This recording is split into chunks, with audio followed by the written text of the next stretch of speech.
So we'll start off with the program right now, and GM operations at HHV, Mr. Shastri, he will be moderating the session. So he will give an introduction on the program as well as the speakers. Good afternoon to all, and welcome to the first series of webinar from HHV. This is on the ALD program, and then we have HHV as a company has started in 1965. We are on 56th year now with various kinds of products which we are in always on the move. And as a HHV, we have been catering to the requirements of the educational institutions and research institutions and space and defense applications. We have been a pioneer in this business from in India, and as well as we are in the global. We have got an head office at UK also, where we are catering the international market. And now to start with, today we have got in the panel Dr. Jinesh, who is associate professor at IISc Trivandrum, and he has taken a couple of PhDs. One is from the Leiden University, Netherlands, and at Twente University of Technology at Netherlands. And Jinesh research group focuses mainly on the material and device challenges of the artificial intelligence research, and also on vacuum coatings for space application. It is good that we associated with Jinesh a couple of years back, and he is the first of the customer for us to take the ALD equipment, which has been indigenously developed in India, and we are the first one to develop, and Dr. Jinesh is the first one to use our equipment, and he has done extensive work from past couple of years on this equipment, and he will be touching upon the complete applications of this equipment and the processes which he has developed. And we have Dr. Aldrin Anthony. He is an associate professor from QCET Cochin, and he has moved from IIT Mumbai recently, and he has done his PhD Cochin University of Science and Technology. And Aldrin also is in the part of the clean energy revolution and has been working in the area of photovoltaics and photonic crystals and transparent conducting oxides and nanomaterials and device operations. And we have Dr. M.G. Srinivas, who works in our R&D division, and he is the technical manager in our team from past 8 years. And he has done his PhD in National University of Singapore. And he is one of the key man in our team, wherein which he has been instrumental in developing various equipment. ALD is one of the equipment he has worked extensively, and he could able to touch upon a few of the activities which he has carried out on this equipment. And wherever the questions comes in, you can always put it in the drop box, and we will be able to immediately responding to you. And also parallelly, I will note down all the things where we will definitely come back to you with the appropriate answers for the questions which you drop in the drop box. Now I will request Dr. Jinesh to now start the activity, please.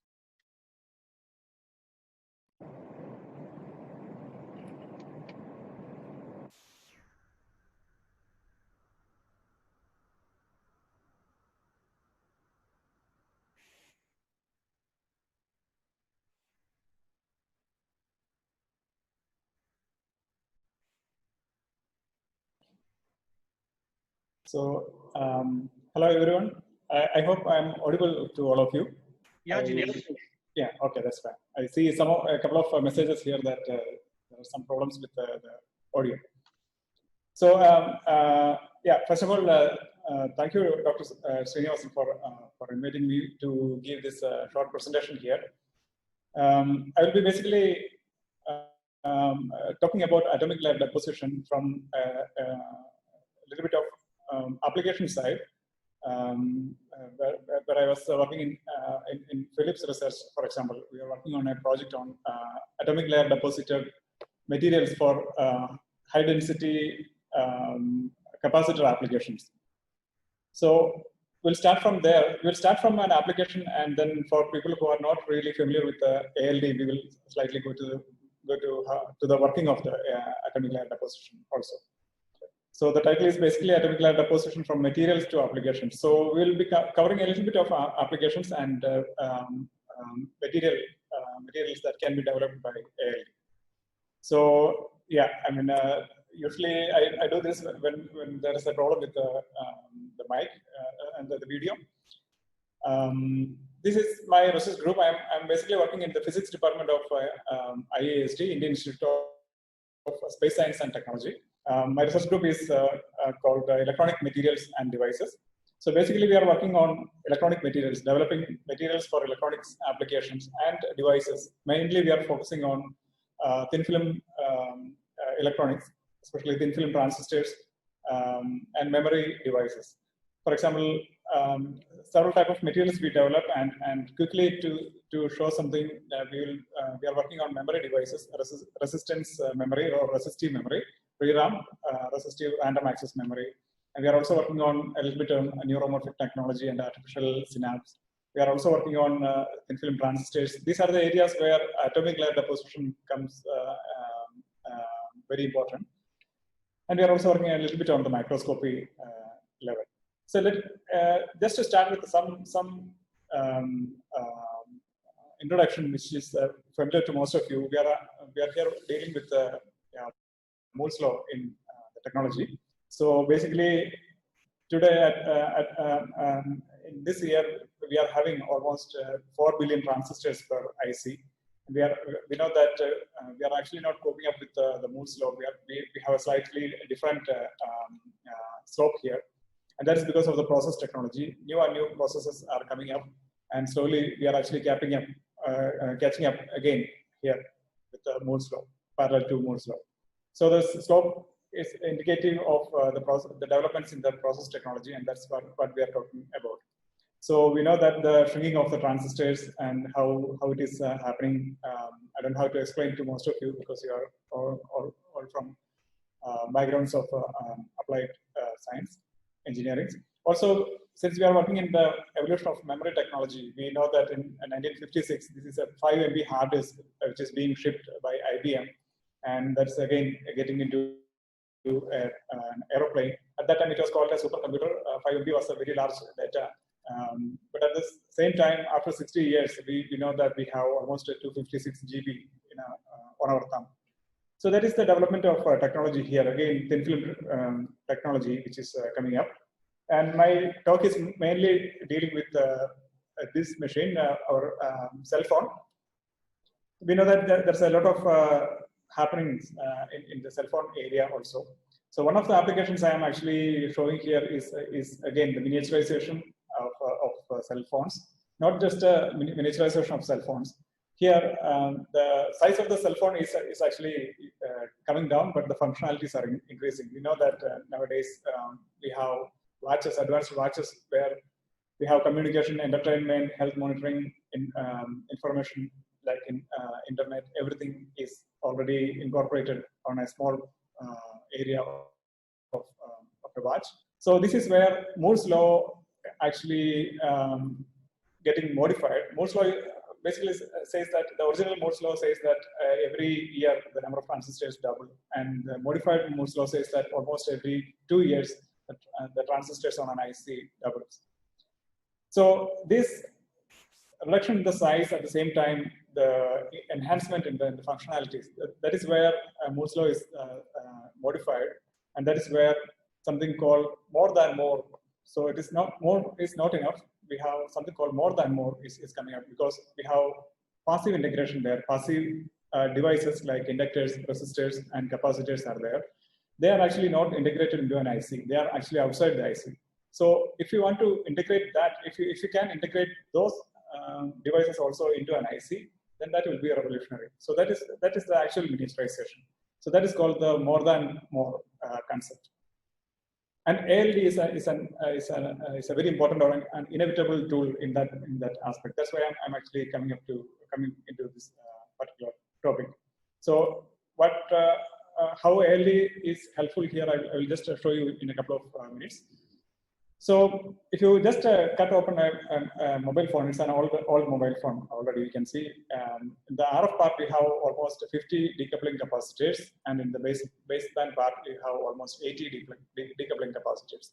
As I told you before, the ICs are taking only 10% of the total area.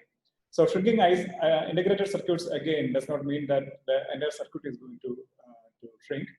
If you want to do an actual miniaturization, then not only the ICs, but the entire part, the passive integration also should be possible. That means if we can integrate these passive elements, for example, this 50 plus 80 decoupling capacitors into an IC or into the space available in an IC, then the actual integration will be possible, the actual miniaturization will be possible. So that's where we are talking about. So our initial topic was actually to integrate a capacitor into an IC and to work with it. So basically we know that in a silicon technology, CMOS technology, a capacitor is nothing but a silicon and a dielectric on top of that and a metal on top of that. So in between a silicon and metal coating, we have a dielectric. That's basically our capacitor. And if you look at the capacitance equation, capacitance given by the dielectric constant of the dielectric, the area of the dielectric, so here underneath the metal, and the thickness of the dielectric, so Ka by D. So the industrial need for applications is around 1 microfarad per millimeter square. So that is the capacitance density we want to incorporate most of the functionalities into a mobile phone. For example, this is industrial need, this is particularly for a mobile phone application. So if you want 1 microfarad per millimeter square, if you are taking silicon oxide as the standard dielectric here, and if you are scaling down the silicon thickness to 10 nanometer, that means only 25 molecules only. So then the maximum capacitance per area we are getting is only 3.5 nanofarad per millimeter square. That means we are far away from our actual needs, which means that we have to do something in this equation itself. We have to do something there. Either we have to increase the dielectric constant of the material, either we have to increase the area or reduce the thickness. But this A and D, they have limitations because reducing the thickness again will cause us a lot more problems, because if it is shrinking down, we have tunneling problems and the leakage current will be very large. And area is a problem because everything is shrinking down, so we don't have increasing area. We have to reduce the area. So this is the problem where we were concerned at that time. So only two things are there, either to increase the K or epsilon R, and to increase A and then D. So this is what I was saying. Increasing A has a problem because we are shrinking down the area. Increasing epsilon R, we can actually do, but there is a problem. Increasing the dielectric constant, the breakdown voltage or the breakdown electric field of the material will go down. That means the capacitor can break down very easily. But still, we can live with it if it is possible. So the third possibility is actually to use an IC. We know that an IC is fabricated on top of a silicon piece, and what we do is actually we can actually turn it around because the bottom side is basically not useful. So turn it around, and here we can actually integrate a capacitor here. So that is one way of integrating a capacitor into an IC. This is what we thought about, but again the area is very less. So what we can do is that we can actually incorporate new materials with a larger dielectric constant there. Basically, for example, aluminum oxide has a dielectric constant of 9, lanthanum oxide has a dielectric constant of 27, lanthanum zirconium oxide has 35, erbium hafnium oxide has 40. So we have a lot of options there. Now the next question is that if we want to enhance the area, this is the only backside. This is the backside of the IC. So this is the only area available for us now. So what we can do is that we can create holes there and then embed our capacitance there. So if you can make our silicon like this and then put a dielectric on top of like that, and then again put a metal like this, we can have a much more enhanced area. If we can create hundreds of these kind of holes in the backside of 1 centimeter by 1 centimeter silicon, we can enhance the area a lot. So we can basically on a footprint area we can enhance the capacitance density. Okay, so this was the plan. First, we have to drill holes by photolithography and silicon processing, clean room processing, and then we have to put dielectric on top, and then we have to put a metal on top. Then we have a capacitor, so with the enhanced area. So the actual device looks like this. We used a Bosch process, dry etching, to deep reactive ion etching to create this kind of holes, and the diameter, dimensions are given here. The diameter is around 1.5 micrometer. So this is 1.5 micrometer, and the pitch length between the holes is around again 1.5 micrometer. The depth is around 30 microns. Aspect ratio is just okay, just divided by this. So you have 20 times aspect ratio. 20 times the depth to diameter. So this is the actual thing. So now the fundamental question is that we have to conformally coat a dielectric and a metal on top. Then only we will get a capacitor what we want. So this is what we did: dry processing, and then put high-K deposition, and then electrode deposition. So basically, if you use any type of material deposition technique, just like a sputtering or except CVD. CVD has its own consequences. We cannot use CVD here because we are fabricating it on top of an IC, which means that the maximum temperature it can go is 400 degrees Celsius. So if you are using normal deposition techniques, what happens is that it will coat everywhere on top, and it will have a coating at the bottom also, and this shadow effect will increase, and because of the shadow effect, there will not be any coating on the sides of the walls. So this is where ALD can help us. And in most of the cases, for example, if you want to enhance the brightness of an LED, if you want to enhance the sensitivity of a sensor, a gas sensor or a liquid sensor, a chemical sensor, basically, we have to use this kind of a complicated structure with the three-dimensional pores or porous materials. And in DRAM applications, we know that this is, for example, 4 microns. So we have to deal with the holes of nanometer sizes, where we have to, again, coat materials very uniformly. So this is where ALD comes into picture. So this is one of the pores. So if you remember here, if I take one of these pores, you can actually see there are some scallops, because that's actually because of the Bosch process, because Bosch process etch away a little bit of material and then coat, again, drills, it etches away, coat a material, etches away. So that's why it is actually coming down. So what I'm showing on the next slide is actually one of these scallops, so one of this corrugation there.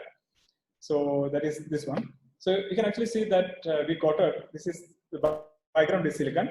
We have a very thin 10 nanometer of aluminum oxide here. That is actually, you can see this line here, this dark line, not the bright line. The bright line is, because this is a transmission electron microscope, so this bright line is silicon oxide.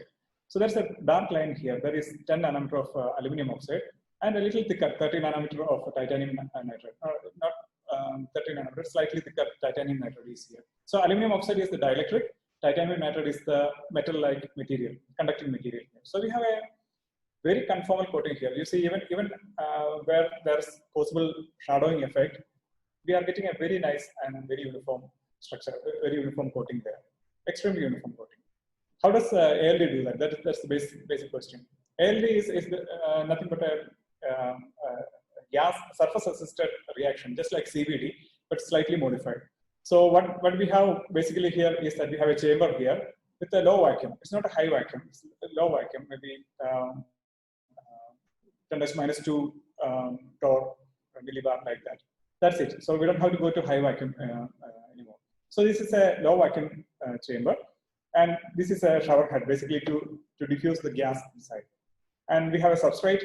It's typically the substrate where we keep our sample there. That will be at 200 to 300 degrees, depending upon the material we want to deposit. Generally, that is between 150 and 300. And continuously, it is pumped away. And this towards this chamber, argon is flowing. So argon is filling up. It is completely going. It is pumped away, so flushed away. So argon is there's a base pressure of argon always there. Now our substrate is at a slightly elevated temperature. We have two precursors here, precursor A and precursor B. So these precursors, just like in CVD, they react each other and make the material what we want. But they don't react in gas phase. That's very important. So what we do is that if you just mix A and B, it will aggressively react. For example, this is a aluminum precursor. This is oxygen or water. So if you just open this aluminum precursor in air, it will just burn and form a powder, which is aluminum oxide. So basically, let's say this is a precursor A, and this is say oxygen or water. We want to deposit an oxide. So if they meet each other, they will immediately react. So what we do is that argon is continuously flowing. So there's a special valve called the ALD valve, which is a fast switching valve, and the switch on time is around 5 milliseconds to maybe 100 milliseconds. We can keep it open for 1 second or so. So typical opening time of this valve is around 10 milliseconds. So for a 10 millisecond time, this valve will open. What will happen is that because of the vapor pressure of this precursor, this will mix with a little bit of, very little, because it's only 10 milliseconds we are opening it. So we can hear the valve opening, that sound we can hear. It will mix up with the argon which is flowing here. That precursor, very minute amount of, very little amount of this precursor will fill up here, and it will be pumped away. So what happens is that these precursor molecules will stick to every surface which it sees here. For example, on the substrate, wherever it sees it fill up, it will just coat one monolayer of that molecule, and it will be pumped away. So again, we are back to argon pressure. There is no precursor A in the air, but the precursor molecules are there on the surfaces. Now again, after a few seconds, we open precursor B. It will mix up with the argon. It will come here, and this precursor B will react with whichever precursor A molecules that are actually coated on the surface. So you will get a coating there. So basically, we need a very little amount of precursors here. If it is precursor B is water, I mean, we don't care about it. If this is a precursor A is a metal precursor, usually these are metal organic precursors. So they are very aggressively reacting with water or oxygen. So the second precursor, when it comes, it reacts with the molecules that are on the substrates, and then makes one monolayer of the oxide. And then this cycle we keep on repeating. So again, A, and then flush away with argon, then B, flush away with argon, A, flush away with argon. So A with argon, and then B with argon. That is called one cycle. That one cycle gives you nearly maximum one monolayer of the oxide. Now it's maximum one monolayer because we are keeping the substrate at a slightly elevated temperature. So what happens is that the molecules will not stick on top of each other. So this is how we select the precursor also. The precursor is selected such that at this temperature, the molecules will not stick on top of another one. So only one molecule will stick to the surface, and the next one, if it comes there, it will detach away. It will dissolve from the surface, and we will make sure that maximum one monolayer is formed. So it need not be one monolayer completely. It can be partial patches of layers also can be formed.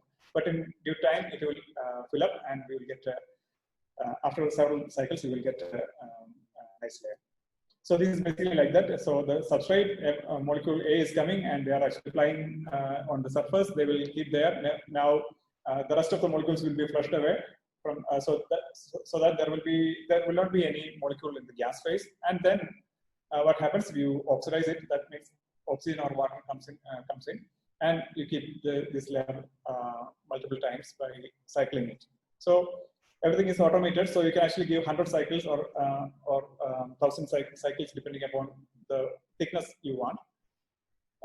The interesting thing is that if you keep more time for every precursor, there are higher chance that it will fill up the area and you'll get a complete monolayer of that molecule. So basically, we can deposit one single molecule layer of material, and from there, more than 200, 300 nanometers of layer you can actually deposit with that accuracy of atomic control. So this is how it works. As I told you before, ALD is a modified version, or it's a slightly different version of a CVD. In CVD, we know that these two precursors come each other, and on the surface, which acts like a catalyst also. On the surface, it reacts, and the reaction product remains there. The volatile component goes away. But that happens mostly at a higher temperature. But ALD window means it's a lower temperature. So this temperature range is around maybe from 100 degrees to 300 degrees. So if it is less than that, what will happen is that there can be precursor condensation. So you'll get patches of material deposition, and there can be insufficient reactivity. So growth rate. So this is growth rate. That means angstrom per cycle. How many angstroms of material deposited per cycle? That is growth rate. So higher temperature, what can happen is that precursor can decompose. For example, titanium precursor can decompose at a temperature larger than 300 degrees. And another thing that can happen is that precursor desorption also can happen. That means there will be lower deposition rate. Precursor decomposition means this is going into CVD regime. So that's why we have to stop temperature well below the decomposition temperature of the precursors. So this is called an ALD window. Mostly this will be reported, several people might have already studied it, unless you want to deposit a new material. So most of the materials like zinc oxide, aluminum oxide, titanium oxide, zirconium oxide, all these oxides and nitrides and carbides, sulfides, most of them have been already been reported. And regardless of what is the size of the chamber, what is the configurations of all these valves and etc., the ALD window will be fixed. So that is one advantage. So you can purely read a paper, a reliable paper, and you can actually take that values and you can do the deposition. That's the one advantage of ALD. And since it's a gas phase, which is gas is coming and diffusing everywhere, this will be coating everywhere, including the backside of the wafer, if it is not tightly fixed there. Okay. So what we see here is that the growth rate will be in angstrom per minutes. So so some people also call it a awfully low deposition. That's true. It's very, very, very low deposition because only a few angstrom per cycles you will get. For example, for aluminum oxide per cycle, only 1.1 or 1.2 angstrom of on an average. So this is an average value. 1.2 angstrom per cycle is the growth rate. That means if you want 1 nanometer, you need nearly 10 cycles. So one cycle can take approximately half a minute.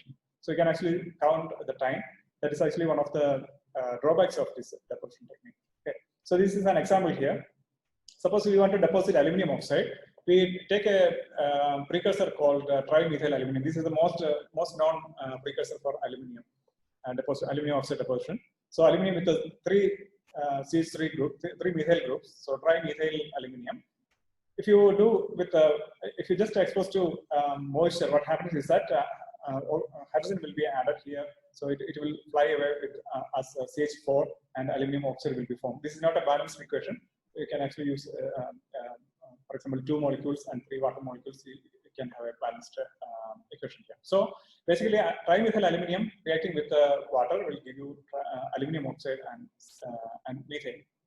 So that's what is happening. Aluminum oxide will be deposited, and methane is volatile. It will just escape from the chamber. If you want to deposit aluminum instead of water, you take hydrogen, but hydrogen does not react directly with the trimethyl aluminum, so you have to use hydrogen plasma. So if you use hydrogen plasma, you will get aluminum deposition here and again methane as a reaction product. So like that, you can actually deposit. If you use hydrogen sulfide, for example, or other sulfur precursors, you can deposit sulfides with methane, and again hydrogen plasma, you can deposit carbides. With the nitrogen plasma, you can deposit nitrides. So there's a vast choice is there where you can deposit different type of materials. Okay. So this is how it works. You see the first pulse is actually oxygen. So usually start with oxygen because oxygen or water. The reason is that hydroxyl groups can easily stick to the surface. So this is the water and it is flushed away completely. So this is opening for a few milliseconds and it's flushed away completely. Then you have argon, again water, water, argon, trimethyl aluminum, argon, again water, argon, like that. So it is continuing like this, and you will get a deposition on top of each other, like a aluminum oxide deposition. Okay. So I think I already took a lot of time. I will quickly finish this one. So there is one more way to enhance this process. You can actually use a plasma.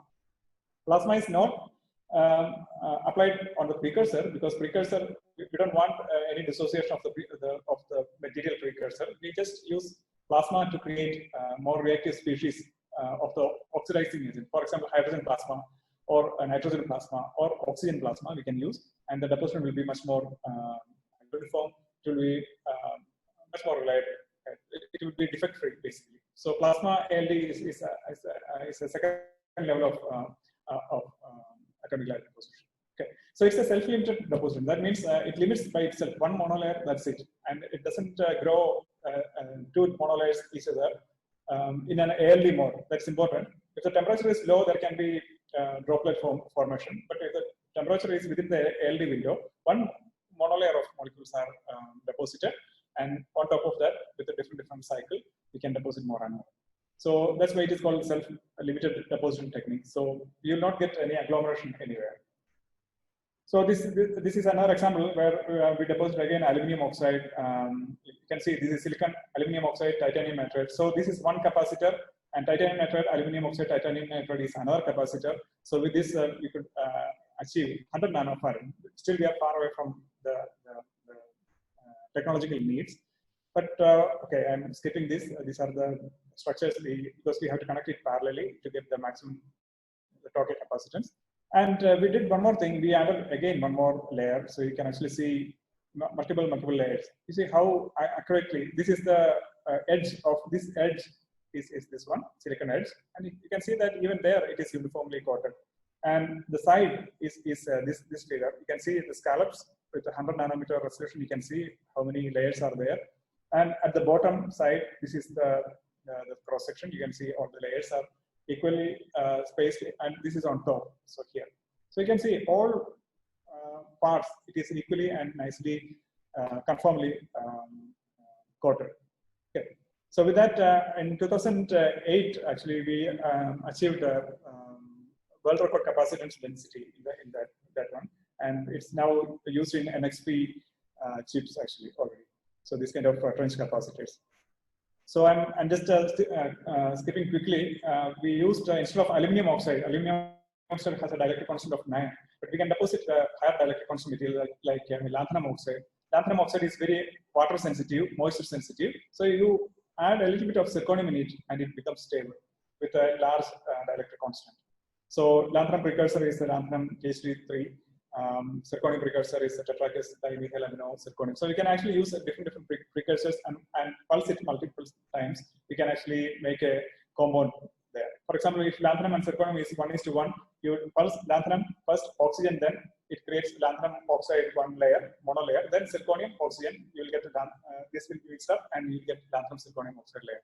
Okay, so that's how it works, and that also was very uniformly coated. And finally, we high-K dielectric, we achieved 1.2 microfarad per millimeter square. So that was just above the technological need. Okay, so just an example I showed. In research, I will finish in 2-3 minutes.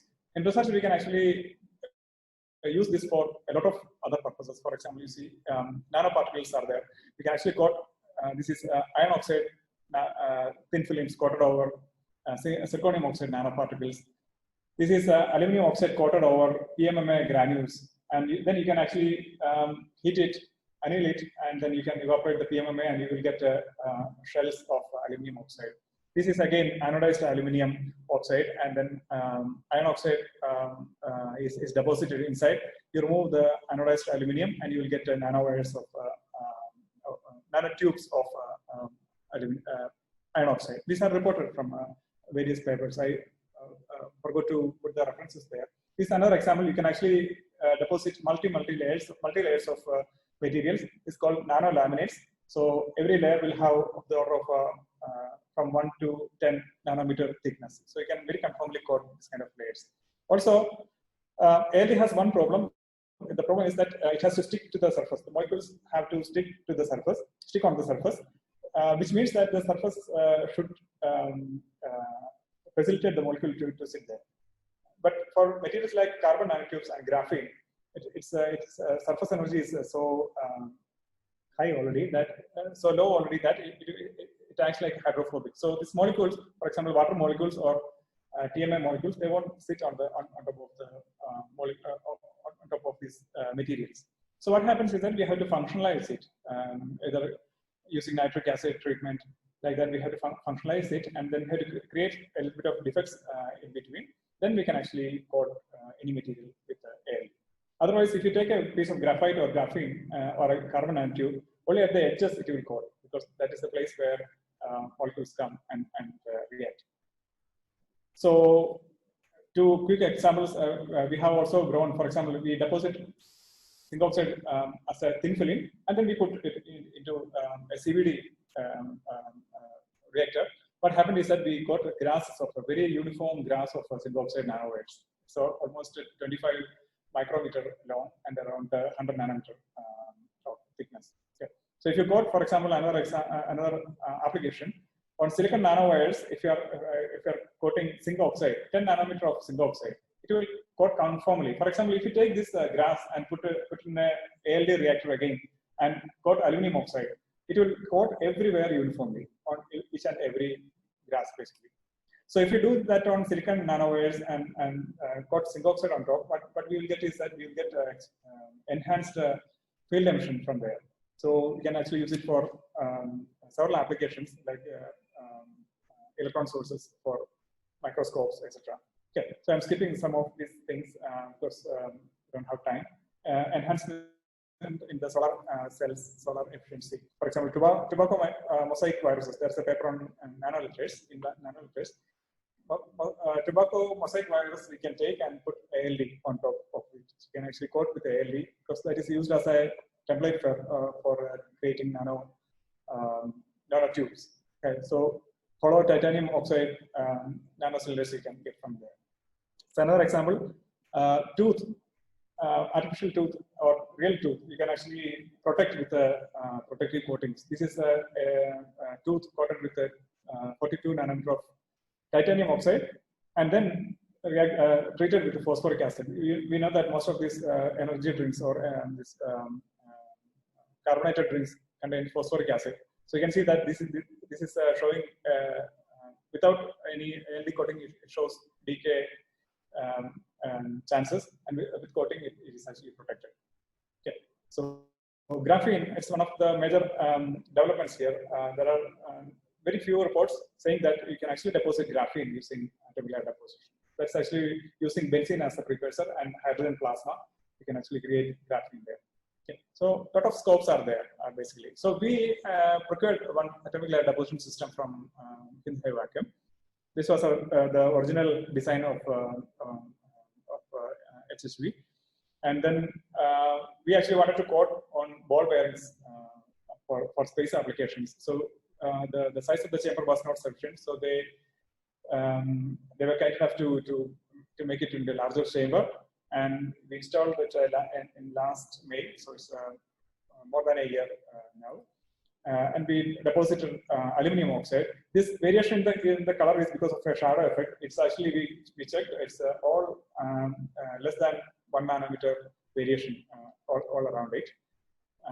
And we can also put a lot of things together because since it is a gas diffusion and the surface assisted process, you can also put plain surface like silicon pieces. You can also put small three-dimensional structures, balls here. They all will coat at the same time. So this is an example of a ball bearing we coated. So this is 100 nanometer of aluminum oxide coated on a ball bearing, steel ball bearing. You can see the coating is everywhere uniform. And it is 200 nanometer coating. You can see everywhere it is uniform. The interesting thing is that even on balls which is kept in contact with the surface, it's perfectly coated everywhere. So that means if there is a nanopore available for the gas to diffuse, it will coat there. Okay, so that is the advantage of ALD. Okay, so we are working on memory, last 2 slides, and since we are working on memory, we could do a memory device which is even 3 nanometer thickness. That's a small capacitor, and with this ALD from Hindhai Vacuum, we could make a 256-bit neuromorphic memory device this year, and we are working on that. So I hope this just covers a little bit of the basics of ALD and applications of ALD. So this is all what I wanted to say in this talk. The pros and cons, if you discuss it, advantages are that deposition of vast variety of materials such as oxide, nitrides, carbides, all these things can be done. Carbides are very rare, but it's still reported. Angstrom level uniformity and control over three-dimensional surface is possible. Excellent unity over the uniformity of the three-dimensional surfaces, and low temperature process comparing to CVD process. So plasma CVD is there, but plasma ALD also is there with a high efficiency. The high sample throughput. If you are working with silicon wafers, you can actually put 10 wafers there if the chamber is large enough. So since it is a gas diffusion again, it will coat everywhere uniformly. Concerns are that it's a very low deposition process, only angstrom per cycle. So films larger than 100 nanometer thick will be difficult to make because it will take a long time. But if time is not a problem, the process is not a difficult thing. Okay. Precursors are generally expensive because they are very pure and they come in special vessels where it can be directly connected to the system. So generally they are expensive and they should be pure. And doping is not very efficient, but it still works. A lot of work is going in this direction. For example, aluminum oxide, we know that aluminum oxide is a dielectric. Zinc oxide is a semiconductor, but if you dope aluminum in zinc oxide, you will get a conducting material, a transparent conducting oxide. That's aluminum doped zinc oxide. In that case, suppose you want to deposit 1:10 ratio. So you have to deposit. You need to have 10 cycles of zinc oxide, 1 cycle of aluminum oxide, 10 of zinc oxide. So there's a chance that it will remain as layers only. So you have to do some extra process to diffuse these layers inside and to get it a doped material. So, okay, conclusions I'm just skipping because a lot of things, gate oxides, passivation layers in solar cells, flexible display fabrication. That means you can actually use, you can take an ITO coated plastic sheet and you can put it in an ALD machine and you can coat over that you can put an aluminum oxide or dielectric layer. You can make a flexible transistor very easily. So, a lot of applications like this are there. So since time is less, I'm actually stopping it here. So thank you very much.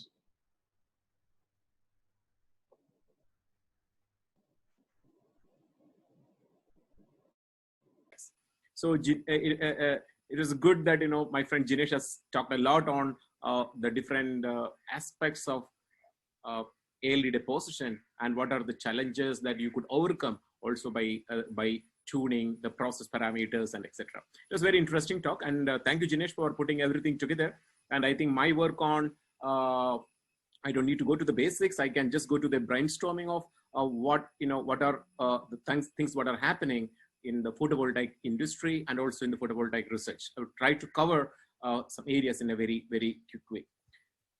So here, so I'm associated with the Department of Physics, Cochin University of Science and Technology. So some of the works which I'm presenting here, which are the work that we did it when I was in IIT Mumbai. So, and also I had a good chance, collaborating with HHV in that system that your HHV is atomic layer deposition system, and also we worked together on a couple of aspects with regard to the PV that I will come to that later.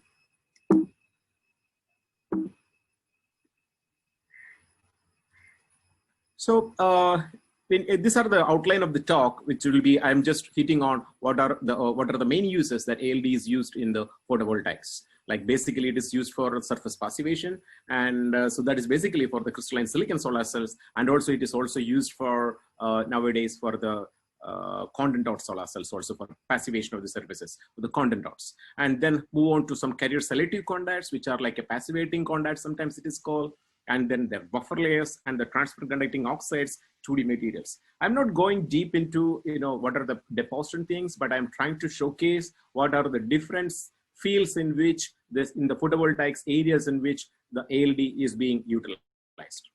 So you have already seen what are the advantages of ALD, and one of the main thing which I would like to look into is actually this thing of pinhole free thing, which was more important for many of the applications in our solar cell related things. They have the conformality, uniformity, thickness control, and the possibility to do different type of materials, as Jinesh highlighted. That's the most important thing with regard to the ALD.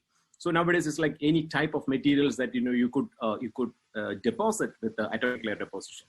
So there is metal oxides, metal oxysulfides, or metal sulfides, metal nitrides. These are all of very much interest to the photovoltaic community in terms of this ALD. So one of the things which, some concerns which I have with the ALD is the low deposition process. So that was one of the bottleneck of ALD to be used in industrially. But nowadays, we are using some sort of things like spatial ALD for this purposes. And I'll be showing, some pictures and how it has been used recently. And another issue is like, this expensive precursors. And I think Srinivas and also I think recently, Shastri has already commented on it. I think it would be good that if HHG is producing this. Even for water, I used to feel that it's too expensive earlier. So now I think it has come down. I think years back when we were trying to use an MOCVD even for the water, it was too expensive. Now it has, the price has gone down, but still, when you are going for the new materials, always price is high. And other times, if you want to get it from outside, this has to be shipped. It cannot be, many materials which are inflammable cannot be sent by air. It has to be shipped. So the delay in getting the precursor is still a problem with many of these ALDs. And it is a high time that Indian industry, the chemical industries or the chemical research centers should develop their own precursors. Already some precursors have been developed by National Chemical Laboratory, NCL Pune, and this type of things are coming up. So I hope that there will be more and more industries will come up with this solutions for this ALD, so that we could it will be more affordable and more sources will be available here locally. And so let us say, when I'm saying about the photovoltaics, as a person who is working in the photovoltaics, I have to always educate, or I have to always, impart this, what is this solar cells, and push the idea of solar cells more into the people. So normally it is like a P-type crystalline silicon wafer, and it will be diffused with an N-type silicon or N-type material, or phosphorus will be diffused into P-type silicon, and then you'll be having a contact over the top, and this is how a normal solar cell is. And the thickness of the solar cell is something around 180 micrometer. And on the right side, you can see this is the normal crystalline silicon that you're seeing in the market nowadays. So this is with a 2-bus bar. Now there are even solar cells with a 12-bus bars. So this is the first generation, I will say, of crystalline silicon solar cells, what we called as aluminum back surface solar cells. Now, so how a solar cell works? When light falls on it, the electron hole pairs will be created, and then the hole will move to the bottom, and the electron will move to the emitter, and it will be collected, and it will be passing through the emitter and will be collected at the contacts. So this is how the electron and holes, or the charge carriers, moves in a semiconductor in a typical representative way. So, there are so many interesting things which we have to look on to increase the efficiency of the solar cell.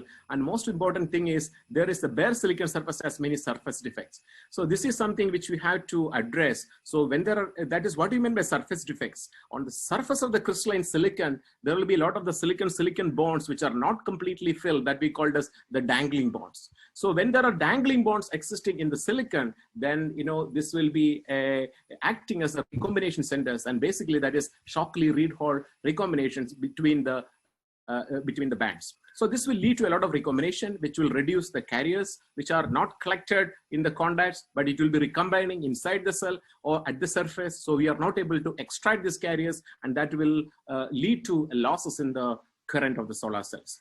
And so to increase this efficiency, always we have to, passivate these dangling bonds. And how you could passivate this? Another thing is like, if you have passivating better way of this crystalline silicon, then the minority carrier lifetime inside that material will be increasing. As the minority carrier increases to like more than 1 millisecond, then only the efficiency of the cell increases. So it is very important to have the efficiency as a factor of minority carrier lifetime. Unless we reach a high lifetime, you cannot have a cell efficiency more than 20%. So this is the bottleneck, or this is the most important part of a crystalline silicon solar cells, or to achieve a high minority carrier lifetime. So how you could passivate the dangling bonds? So these are the silicon, a crystalline, a 2D representation of silicon crystal, where silicon is forming with another silicon, some covalent bonds, and there will be some bonds which are existing, which are not completely filled, and that we call as the dangling bonds at the surface.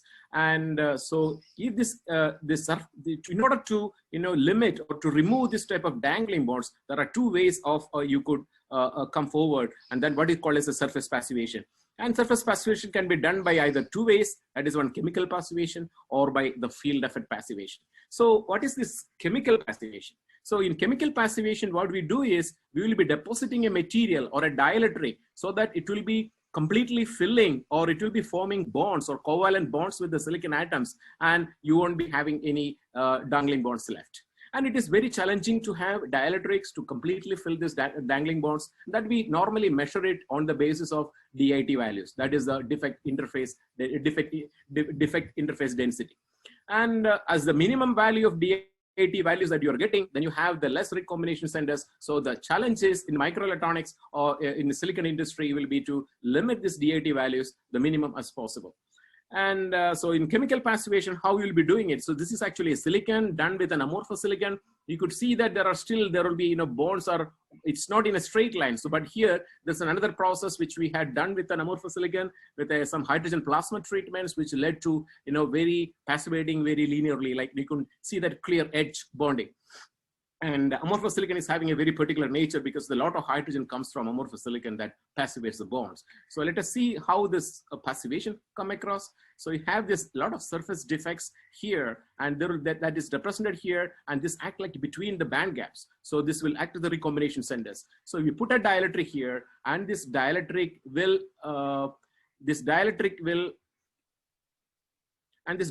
passivate all these surfaces, and that we call as a chemical passivation. So the different materials used are like a silicon oxide, Al2O3, and silicon nitride. They are all acting like a dielectric passivations or a chemical passivation, and also amorphous silicon is one of the most important things. And now we come across the field effect passivation. In field effect passivation, rather than putting a dielectric, the same dielectric will be inheriting with some inherent charge or a fixed charge in the dielectric. For example, if you're having an N-type silicon, and if you're putting a dielectric with a fixed charge of positive charge, then this positive charge will attract these electrons into this part. It will be forming a barrier for these holes here. So the holes cannot come out here, only electrons can be collected. And similarly for a P-type silicon, P-type material, you put a dielectric which is having a fixed charge of negative fixed charge. So it will be forming a barrier for, and there will be a bending of band takes place at the interface, and it will be blocking electrons that's coming to the dielectric, and the only holes will be collected. And one of the important things is, if you're making a device with a thin dielectrics, and if you're having a transport of carriers as to go through this dielectric, the thickness of this dielectric has to be in the order of something 1.2 to 1.4 nanometer. So this is one of the bottleneck to have very good dielectric if you are having a device structure like MOSFET, or if you are going for a transistors, or even a new type of solar cells, what we call as carrier selective solar cells. There we have to have a fixed charges, but you have to have a very thin dielectric, and the carriers can tunnel through this dielectric. So for example, there are negatively charged dielectrics. Example is aluminum oxide, and for a positively charged dielectric is silicon oxide, so, or silicon nitride also. So let us see, come to the point of different materials. For example, Al2O3 is having a fixed negative charge. It can be deposited very nicely, very effectively by ALD. And so let's see the different materials which are possible. So here, these are what we call as the DIT values, and that is a defect interface if you are depositing this material for a chemical passivation, and this is for the fixed charges that will be formed. So this part is with the fixed positive charges, and this is with the fixed negative charges. So you could see that silicon nitride is having a fixed positive charge, and also the DIT values coming out of this 10 to the power of 11 to 10 to the power of 12. But the best chemical passivation material that is available is amorphous silicon, which is having a DIT values if you're putting like 10 to the power of 10. So the image of the TEM image which I showed you was with using an amorphous silicon for the dielectric passivation or a chemical passivation. And all other materials, aluminum oxide seems to be one of the best material to passivate. What I have shown is the P-type material. So now let us see. So these are the class of materials which can be used for the passivation, and ALD is one of the best tools to use this type of materials, either Al2O3 or a hafnium oxide or aluminum nitride or silicon nitride, gallium oxide, and all tantalum oxide. All these materials can be very easily deposited by ALD, and they are also very pinhole free. And let us see what is the challenge that will be coming across when you are using it like a passivation mechanism. So here, in the case of solar cell, this is the structure of a solar cell where you have a PN junction, and this is the back surface field, and this is the conventional crystalline silicon solar cells. Now, the industry is moving towards a normal crystalline silicon solar cells to the PERC solar cells. PERC solar cells, nothing but here in the normal crystalline silicon solar cells, it is limited by the recombinations at the back side, because this is completely with a metallization. So here nowadays, they will be putting a dielectric, and after the dielectric, the earlier technology was to form this type of laser firing here and making an aluminum to make a contact with here. So now the thing is aluminum opening, that is, we'll be having a dielectric using a laser, we'll be scribing this dielectric off and then putting the metal here and then screen printing it and then firing it. Then it will be forming local P+ contacts at these points. So this is the PERC structure, and the PERC structure has an advantage that the efficiency of the solar cells will be increasing because the recombination of the rear surface is removed. And in order to achieve this, one of the best passivation things that has been used here is Al2O3. And let us come to here. This is a stack of Al2O3 with the silicon nitride that is used as one of the best passivation schemes for PERC solar cells. And rather than using only the conventional one is to use a PECVD system, plasma enhanced chemical vapor depositor system. So there is a lot of challenges with the plasma enhanced chemical vapor depositor to deposit aluminum oxide. And the first thing is also, it is also having it is to be very thin, and also it should be having a very defect free penhole, and it should be very dense. But that is not able to achieve using normal PECVD systems. But if you are going with atomic layer depositions, it has been demonstrated that a very thin layer of aluminum oxide of the 10 nanometer, 5 nanometer plays a very, very interesting, or the stack of aluminum oxide silicon nitride passivates very well this p-type thing. So why the silicon nitride here is actually, we are going to use only very thin layer of aluminum oxide by ALD, and rest of the things will be used by silicon nitride. Because the deposition rate of Al2O3 by ALD process is quite low. So we have to go for compensating this. The deposition time that is taken from aluminum oxide is to be compensated by the thickness that you have to, by silicon nitride deposition, which is a PECVD process and which is a fast process.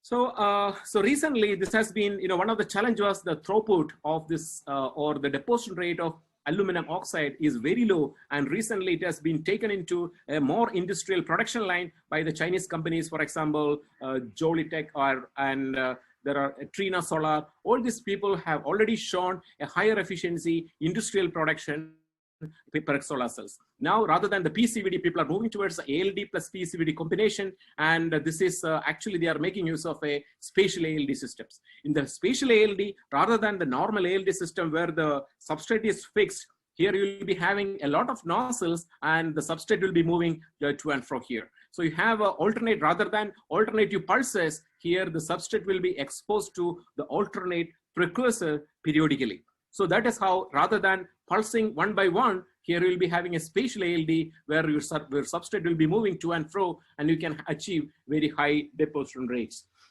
So the same sort of frequency or same sort of cycle that will be achieved, like, when substrate moves, first the water you can see, then the inert gas, then the precursor for the aluminum, and then again the gas, then water. So this is repeating. Like, so the same cycles, the wafer is exposed periodically. And this has achieved in a very high throughput, and even it has shown something around 4,800 wafers per hour, or like, very fast process, like 2 wafers per second or 3 wafers per second, like that. And there is also a big project going on with the Lead Micro, a Chinese company, and UNSW. And then there is a Solitech spatial ALD systems have been sold out a lot. And I think many companies in China have started using Solitech. And still in India, we are trying to use the first PERC cells. Actually, this Adani is trying to fabricate the PERC cells, and BHEL is also doing some PERC cell fabrication, but they are still using this PECVD processes, and still their efficiencies are quite not competing. So this is a Solitech system here for the large deposition rate. And so another thing the solar cell industry is looking forward is, initially it was like aluminum BSF. Now the industry is completely making a shift to a PERC cell, and it was expected that in 5-year period, PERC cell will be the major solar cell that will be in the production line. But they came up with, in 2014, Fraunhofer Institute presented a new cell concept with an N-type silicon, and that is based on what it calls the TOPCon structure, or tunnel oxide passivated contacts. And here you can have an N-type silicon wafer. You'll be having a boron diffusion on the top surface that is called as a P+. And if you have a P+ material, then to have a good passivation, you need to have a very thin aluminum oxide. So here, this was one of the bottleneck of this tunnel oxide or TOPCon structure. So nowadays this has been overcome by having effectively implemented the aluminum, the ALD depositions. And here is a stack. The passivation is given by the stack of aluminum oxide and silicon nitride and magnesium fluoride, which acts also as a, I mean, this is the thickness is reduced, and magnesium fluoride also acts like an anti-reflection coating. So the total thickness will come up to something around 70 nanometer. And here on the back side, that's the most important thing. This is a tunnel oxide passivated contact, means here you have a tunnel oxide, and this tunnel oxide that is normally is like a silicon oxide. Initially, this type of silicon oxide was done using adopting the technology which has been used in the earlier stages in the microelectronic industry, like an asymptotic solution of hot nitric acid. So if you're putting a silicon wafer in a hot nitric acid at 70 degrees, and then it will be a self-saturating thickness, and it will be reaching up to something around 1.5 nanometer. But it's a very difficult process to control over the whole surface of wafer. If the wafer is like 150 centimeters square or 200 centimeters square, it is very difficult to control the uniformity of growth of this silicon nitride, the silicon oxide. And if the thickness is more than 1.5 nanometer, then it is not able to tunnel the carriers through the silicon nitride. So now this ALD, by making use of ALD at this rear side, and with the pinhole-free ALD processes, now it has been achieved a higher efficiency using tunnel oxide passivated contacts. And recently it has been shown, and for example, the Fraunhofer, they tried a lot to increase their deposition area from 4 centimeters square to one full wafers, that is 156 centimeters square. They couldn't scale up these processes, but because now with the different Chinese company, the Jollywood China and also Trina Solar, they have come up with a very high efficiencies of 23.5% with a large area, single, I think it's a 240 centimeter square cell. And this is actually 24.5% efficiency by Trina Solar on bifacial concept of tunnel oxide passivated. So now in the photovoltaic industry, what is looking forward is like now there was a shift which was expected from aluminum based to PERC, and now it is expected that TOPCon will surpass PERC, and this will be an adopted technology. The major important thing with the TOPCon is that it is using an N-type silicon, and also so the efficiency will be much higher because it is having a higher open circuit voltage. I'm not going into the details of that because the normal aluminum BSF solar cells are limited with an open circuit voltage of 650 millivolt. And here it will be, or 670 maximum. So with an N-type wafer, because it's a minority carrier lifetime in N-type wafer is much, or the bulk lifetime in N-type wafer is much higher. That is one of the reasons that it will be having a higher open circuit voltage. And so another thing with regard to this TOPCon, which will be getting more attraction, is that it is the temperature coefficient of resistance of this TOPCon cell is 0.3 less than the value of normal crystalline silicon or the PERC solar cells, which provides a very interesting application in more humid, or this was one of the advantage which has been taken by amorphous silicon based heterojunction solar cells. Now, since this is coming up with this low temperature with the ALD processes, this temperature coefficient resistance is going down, then it can have better application or better performance in hot areas, because that the efficiency decrease with the temperature increase is less for this type of modules. And another type of solar cell is like, if your light falls on a solar cell, electron hole pairs will be created. You can think about some material which are deposited on both the sides, which will prevent the electron from coming from here, and only holes will be allowed. And here there's another material which allows only the electrons to pass through, and holes will be blocked. And this type of contacts we called as an electron transporting layer, and also this called as a hole transporting layer. So this has been very, and this has led to a new concept in crystalline silicon solar cells, where we called as the dopant-free solar cells. So let us see what are the criteria for this. If you have a silicon, and there should be an asymmetric band offset, that is, it should be blocking one of the carriers, and it should allow only one carriers to pass through. For example, here it is only electron. And then it's an appropriate band bending. So if you are having a more band bending, then electrons will not feel any barrier for these electrons or holes. They can move from the bulk or the base of the solar cells to through the carrier selective contacts and reach the contacts. And this material should passivate silicon. That's one of the most important things. And what are the different materials that can be used for this? So here, the different materials that has been proposed is, for example, this is a silicon, and it is near to some 3.95 is the electron affinity of the silicon, and silicon is having a band gap of 1.1 electron volt. So there are class of materials. For example, how this electron transporting materials will work. So electron transport materials are all of these metal oxides or transition metal oxides are N-type in nature. Then how this N-type material will act like a hole transporting layer and an electron transporting layer. So for example, if you look into the titanium dioxide, this titanium dioxide will be having a band gap of something around near to 3, but or so when it is aligning with the silicon, with the Fermi levels will align, but electron affinity of TiO2 is something around 4.05, and that of silicon is 3.95. So when they come together, the electron affinities are almost same, but because of this, and this will be having I'll show it here. So this is a p-type silicon with a titanium dioxide. Here the electron affinity will be same. So when aligned with the Fermi level, it will be having a free flow for electrons through the TiO2, but it will block all the holes coming from this side. So similarly, there will be like a different work function, the MO3, tungsten oxide, vanadium oxide. These are the materials with a very high work function. So when they are having a very high work function, when they come in contact with the silicon, this will, when the Fermi levels align, this will move up so that the bands in silicon will move up, or it will be having the bending of bands will be in the upward direction, which will be having a blocking of electrons coming in this direction. So only holes can pass into this particular side. So that is how a hole selective material acts over a silicon. And I'll be showing you some figure after a couple of slides, how a hole transporting layer works. So rather than using a doped layers, we are using just a metal oxides to extract electron and holes with the silicon. So here, this is the silicon and titanium dioxide, which I have mentioned earlier. Now let us go to we created a diode, like we take a crystalline silicon of p-type material, TiO2 here, and put a chromium and chromium gold for like a back conduct as an ohmic conduct, and here an aluminum. So you can see that it acts like exactly like a diode. It is working. So this is a dark diode which is working. Now let us see how, when it is illuminated with the light, how it will be working.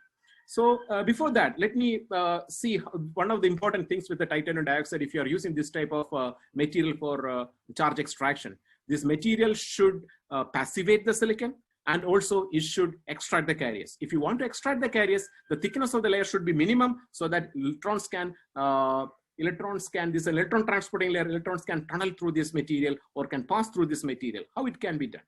So here, for example, we deposited this Al2O3 at a different, different temperatures. And one of the interesting thing you can see here is when the temperature is increasing, okay? When the temperature is increasing, we made some MOS capacitors with this, and you could extract the value of the built-in potential of these diodes from the MOS capacitors. And the extracted values of the barrier, or the VBI values, built-in potentials, is shown here. You have seen as the temperature increases, built-in potential was reducing. So, and also we can see if you're looking into the device structure of a diode, the J0 value, which is a more recombination diode value, J0 value is going to, it decreases with a decrease in temperature. So this is actually what we look for. We need to have low J0 values for the cell, because this will be leading to the recombination in the devices. This is a dark diode, so the value of this J0 value should be minimum, and also we should have the VBI should be higher. So the best thing is to have the depositions which is done at low temperature. So what is happening here? Let us see what is happening here. When the temperature is higher, deposition is higher, rather than if you compare this with if you compare this with the normal chemical vapor deposition, thermal CVD processes, not the ALD processes, but thermal CVD processes. In thermal CVD processes, if you're increasing with the temperature, then the vacancy of oxygen vacancies will be increasing. But here it is on the reverse. In ALD processes, if you're increasing the temperature, you're having more stoichiometric film that is growing. So that is why it is having less oxygen vacancies, and because it has having a barrier, it can even come up to. So, but if you are having a higher oxygen vacancies, when it is higher oxygen vacancies in titanium dioxide, what will happen? The Fermi level will shift more toward the conduction band, right? So when this is coming in closer with the silicon, this is a silicon and this is a Fermi level will be aligning. So since the Fermi level goes more closer to the conduction band, this value will be coming down. So this will be pulling the silicon inside the silicon, or the band bending will be taking place inside the silicon. So here more electrons can come to this direction. So by increasing the oxygen vacancies, you could increase the performance or the built-in voltage of the device. And how this can be tuned with the TiO2. So one of the more important thing is it should passivate. Now you know that it can transfer the electrons, but how it will be passivating. So the passivation values are really bad. So we did for a hydrogen plasma treatment of the samples. And once we did after this TiO2, we did this exposed to a hydrogen plasma treatment, because in our system, they were not allowing hydrogen plasma to be done in the same system where ALD process is done. If a hydrogen plasma treatment is done, you could see that, in plasma treated, you are getting the VBA values still increasing and also J0 values reducing. So what is happening is when you are using a hydrogen plasma, this conductivity is again increasing, means the Fermi level goes up. And that means, again, you can compare these two things, because it's Fermi level is going up when the aligns, it is bending more on the silicon, and hence it is having a higher VBA, because VBA is nothing but it's the difference between the Fermi level position between the silicon and this carrier selectivity contacts. So by carefully tuning the TiO2 deposition conditions, you can make use of titanium dioxide to have a very good passivating materials. And I haven't shown this passivation layer, but I think we got one of the best passivation value with this TiO2 by doing this hydrogen plasma treatment.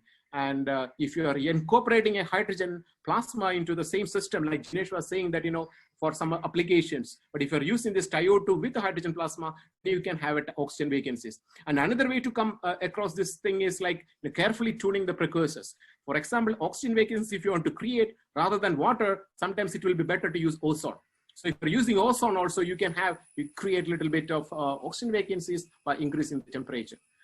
So now let us see how it works with an MO3. So MO3 is having a high work function material. When it comes and Fermi levels align, then silicon bands will bend up, and so that it will be blocking electrons to come to this direction. Only holes can come in this direction. So here, in this case, if you're making a diode like this with a crystalline silicon with an MO3, then you can see that it will also act like a diode. So this is something that it is having also a lifetime value of 483. 483 is a high lifetime that you are getting by putting an MO3 over N-type silicon.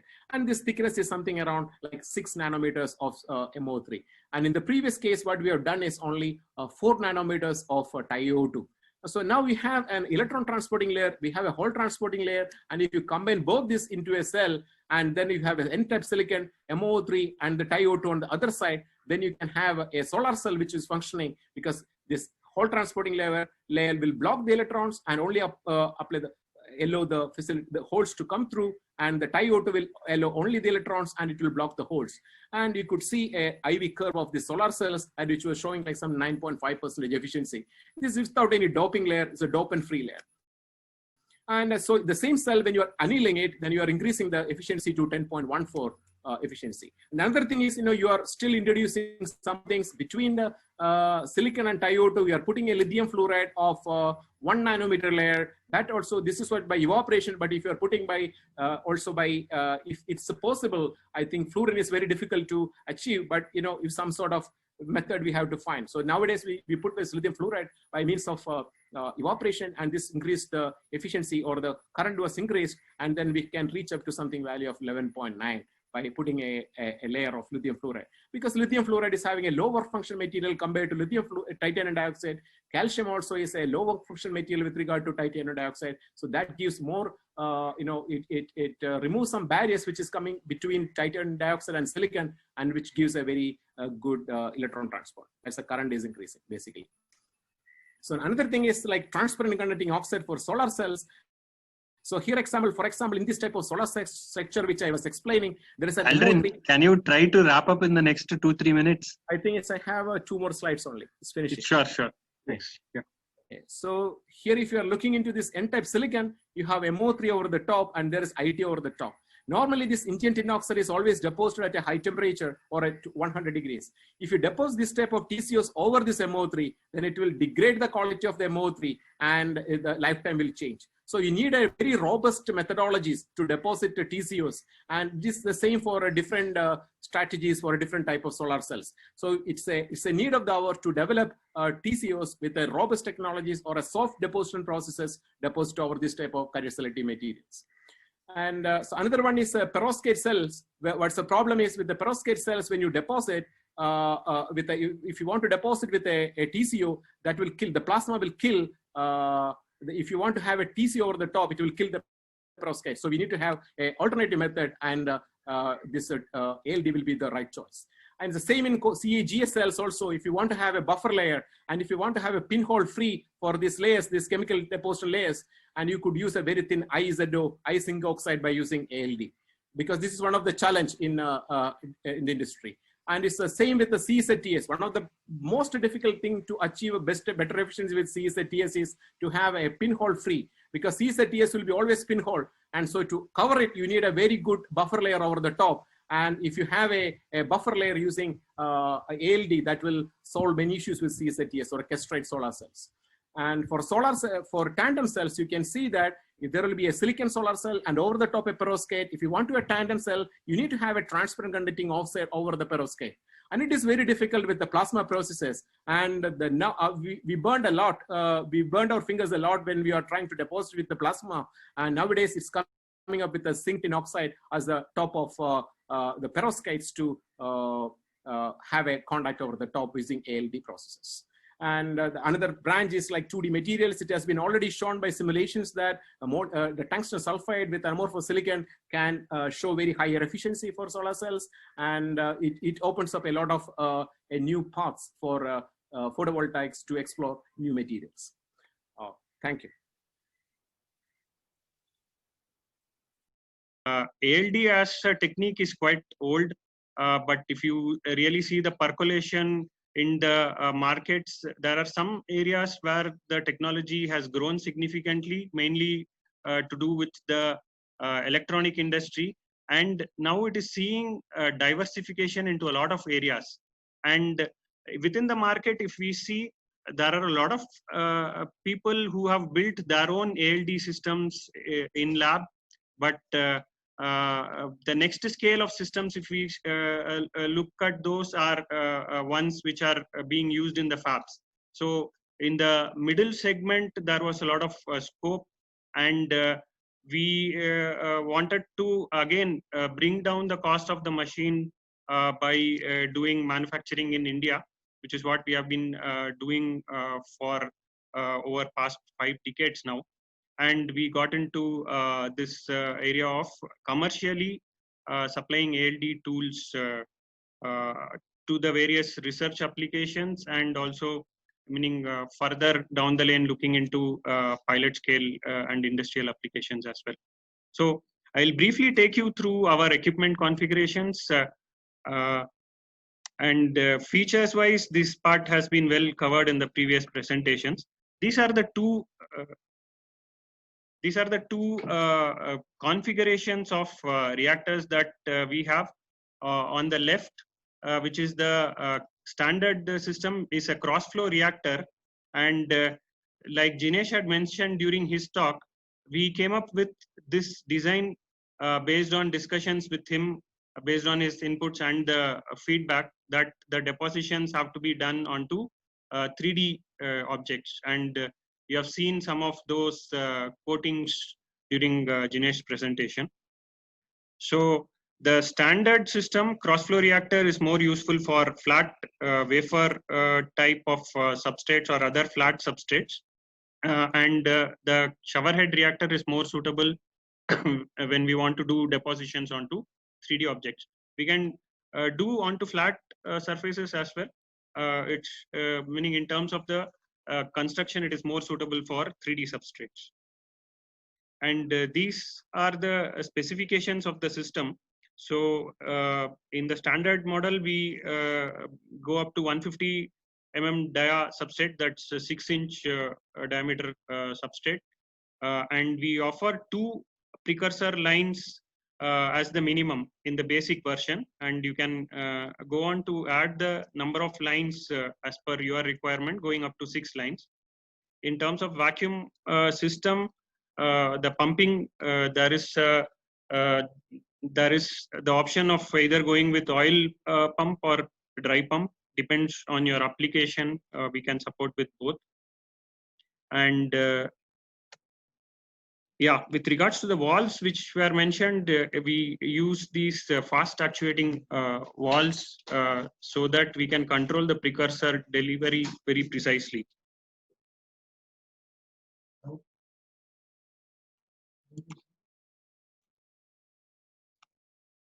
And this is the shower head reactor, and the substrate maximum substrate size is 100 mm for a flat substrate, but here we can accommodate taller or more thicker substrates.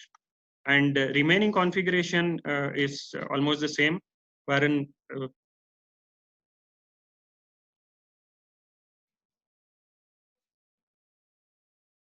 the remaining parts is the same common with the previous previous system that I had shown.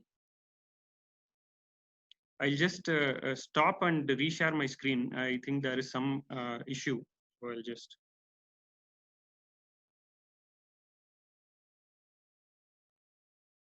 Get rid of shop.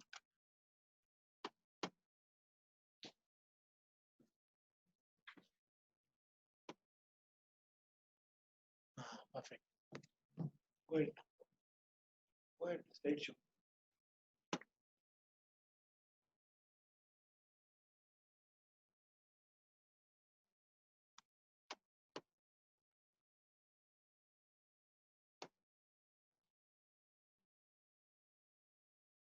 I hope it's better now.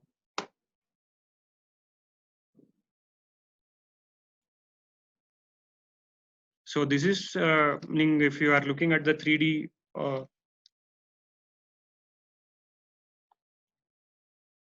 If you are looking at the 3D of the system, this is for a meaning cross-flow reactor. And when we look at the components, so we have the chamber here, and we have the gas manifold from which the precursors are fed into the chamber. And this is where we fix the fast actuating valves. And in our basic version, we can give 2 lines, and you can opt for more lines depending on your requirement. And this is where the precursors come in from. On the other side, you can look at the picture on the left. So here we have the pumping system. We have integrated a trap in the line so that unused precursors are stopped here itself before they go into the pump. And we have the roughing valve here. The carrier gas is basically fed into the chamber through this MFC. And this is the inside of standard equipment. So one of the main requirements of this process is that we need to pump out the precursor effectively between the 2 pulses.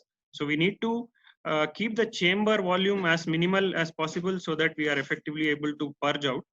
So this chamber basically has a volume of about half a liter. And there are meaning the port that you see on the right is for the gas inlet, and the port on the left is for pump out. And this is the inside of the shower head design, the other design wherein we can fit in or we can coat 3D objects more effectively. And this is the valve that we are using.